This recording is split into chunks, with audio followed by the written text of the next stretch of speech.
Hello, Mark Crossfield here. We're going to do a video today based on trying to improve your club path. So try to stop you people all hitting from out to in, the most common mistake I see day in, day out. Give you a slightly different idea that you might have thought about before that I do with students, and I see a massive improvement, instant improvement, as long as they can just get it into their swing and get it into their mind of the actual what's moving when. So what part of the hands and the shaft is moving when. Let's get stuck in.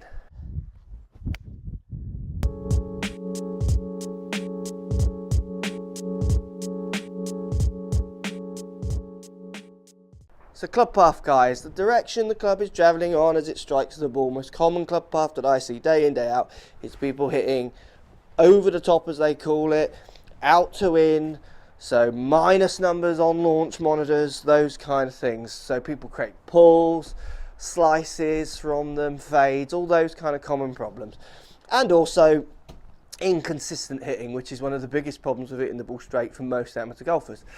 I did a video the other day on the Golf Swing Weekly Fix where I talked about how the shaft plane should react to your hand plane on the downswing. A few people got a bit confused with what I was talking about, so I'm going to do a slightly more in-depth video here today to try and help you guys understand it.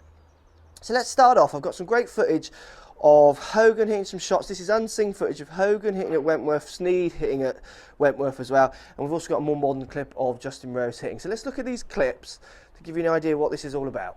So a bit of footage here. This is 1953 Ben Hogan practicing at Wentworth. Unseen footage. No one's seen this footage, which I've acquired. So watch this look. Fantastic footage. Obviously a bit blurry from the cameras used in those days, but what we see, same. This is 1953, you got to remember, guys. This is no secret what I'm saying here. People have been doing this for years. All good golfers have. As soon as Hogan gets to the top, so you can see the shaft here, look, coming from the top of the trees, just over his right shoulder. Then watch it drop as it starts the downswing. It drops down flatter there. As soon as he pulls down, that shaft is laying back flatter than the hand plane. So it's flatter than his hand plane, which is allowing him to severely whip through this ball and create some of the best strikes the world's ever seen. So now we've got Wentworth again, Ben Hogan's partner for the tournament they played in. This is Sam Snead. And what we're seeing, similar things again. 1953, top of the backswing, so you can see the shaft coming here, and Sam had his slamming swing, and you can see as he starts the downswing how that shaft drops flatter again. So it's not his hands dropping. I mean, if you trace his hands back, his hands are really kind of pulling down on a very similar path. It's the shaft is dropping flatter than the hand plane. It's coming down much lower than the hand plane, which is the key for, again, a great player. If he was alive, you know, if he was still playing golf today, he would be a great player with that swing still now. So we now go to a modern player, Justin Rose. Fantastic swing Justin Rose has got. You know, years have gone by, but the technique and the ideas, even if they're conscious or subconscious for these guys, are the same. If we take Justin back up to the top, obviously video technology has changed. The quality is slightly better here. If we track a line down on Justin's hand plane, so his hand plane is going to be, say, around there. As soon as he starts the downswing, so downswing cart's pulling down, look how the shaft instantly just drops flatter than the hand plane. It's not that he's laying it off at the top, which some people have mentioned in the videos that we're talking about, or other videos I've done. He's dropping those hands on the same plane. It's relatively a steep plane with his hand path, but he's dropping the shaft flatter than the hand plane, which allows him to make solid contact and get very good club path numbers. So it's interesting, isn't it, on those clips, over this period of those 50, 60 years, or whatever it is, 60, 70 years, the technique's not really changed, does it? You know, these great players are doing the same thing, which is really, really interesting. So look, what you're seeing from all of those golfers is as soon as they get the top of their backswing, as soon as they start their downswing, it doesn't matter what direction they pull their hands on, they're always allowing the shaft plane to get flatter than the plane their hands are coming on. So look, let me try two shots and I'll show you what it does to my numbers when I change the shaft plane to my hand plane. Here we go, let's go to the first one. This is my standard shot. trying to just hit my normal straight shot. So struck that well. Chapman's picking it up. Okay, that's showing a club path of 0.5 left. So 0, it's straight. It's 0.5 of a degree left, so barely measurable. Now if I try and hit one now where I try and get the shaft to come down steeper than whatever hand plane I swing on, so it doesn't matter if I'm going to drop my hands or pull my hands over, I'm just going to try and get the shaft steeper than my hand plane. Now this is hard, so I'm actually going to do it in 2 phases so I can look. God, that is so difficult to hit the ball that way. You guys have more skills than you think. You can actually hit a target doing it that way. I'm going to do one more, just to make sure I get it. It's so hard to do. It just makes no sense in my mind. Hit the ball. There it is. That was it. There we go. I mean, Chapman's reading that as 8 across, so -8. Massive out to win numbers. The thing that I did is my hands didn't feel like they came down on a different path, but I changed the shaft angle to my hand plane. So to the plane my hands are coming down, and I changed the shaft angle in respect to that hand plane, and that completely affected my strike. Obviously it felt very hard to hit the ball doing it the other way, and my numbers of club path. And I see day in, day out, people starting their downswings often trying to think about dropping the hands, feel like they've got to drop the hands to hit from the inside.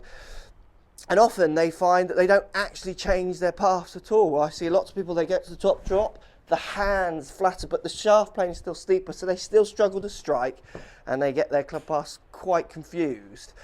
Great drill for you guys to do, and I did this with a student the other day, and he's always struggling with out the wind paths, and I got him to think about this. It's hard, he finds it really hard to do, and he said he found it really hard to recreate, similar as I found it hard to recreate the wrong way there. But when he did it, the results were instant and very different. So what we did, and I'll show you his footage quickly here, or his picture. You can see his picture here. You can see the difference in how he's going to attack the ball on his downswing between the before and after. And what we were doing, we've got 3 balls lined up. I can see my reflection in the old Mickelson poster here. Taking him to the top of his backswing, wherever he got, not changing that position. Then from there, all I was doing was just resting the club back and then getting him to swing out to the ball from there. Now you hit pretty stinking shots doing this because the pause affects the coordination levels. So from here, as soon as he pulls down, that shaft's got to get flatter. So up to the top, normal backswing, just lay the club back, then swing out. So the laying of the club back is more to do with the starting of the downswing. We're doing it just kind of bolted on here to get the drill. Then the last swing, what he did is just try and recreate it. And every time we did this, his numbers on Chapman were just fantastic. His club path numbers improved, his striking improved.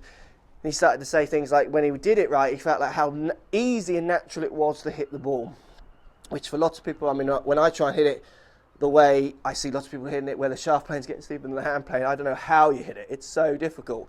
I mean, if the shaft plane is getting steeper than the hand plane on the way down, unless you want to swing massively left, the only way to hit it is to start giving it the big raised hands, almost chicken wingy finish, which we see obviously so often. Great drill. Get on your range, get a reflection if you can. Top of your backswing, stop. Just lay the club back and then swing out from there. The laying back of the club is a downswing movement. What people were getting confused with from the last videos, they thought I was saying get to the top of the backswing, lay the club off and try and hit it, because they obviously feel that's going to make them hit from the inside, from the outside more. That laying of the club back is the starting of the downswing. It's not the backswing. Hope that makes sense. Look, give it a practice. Let me know what you think. If you're going to film yourself doing this with your apps and cameras and bits, get the camera more down the hand line. So where this camera hits for me, I'm trying to get it more down my hand line. It'll give you a true representation of what's going on at the top. So you don't get that issue of the perspective on the 2D image of the camera. So if you're going to film yourself to check if your hand plane is in X and where the shaft plane is in relationship to that, get your camera down the line of your hands more. It'll help you see clearer. Give that a practice. Let me know how you get on. Try and think about getting that shaft plane flatter than your hand plane. Try and get out of the habit of thinking about changing your hand plane, because if that shaft isn't related correctly to that hand plane, it will make zero difference. It won't help you in any way. Look, I hope this video helps. Got some interesting footage. I've got great footage there of Hogan and Snead. I've got the full practice sessions of those two, which I love watching. There's some great footage there. Post comments down below. Love to hear what you've got to say. Let me know if you have success with this drill or not. It'd be really interesting to hear what you've got to say about it. Thanks for watching. So if you like what's going on here, don't be afraid to subscribe to the channel. Also thumbs up the video, post comments. Love to hear what you guys got to say. Let's keep it social. The more we talk, the more we share, the easier this game will get for everybody. So if you want to find me on Facebook here, you can find me on Facebook. If you want to tweet me, find me on Twitter here as well. Just follow the links, all in the description. Come and join the show. Get active, get involved, get playing some better golf. Thanks for watching.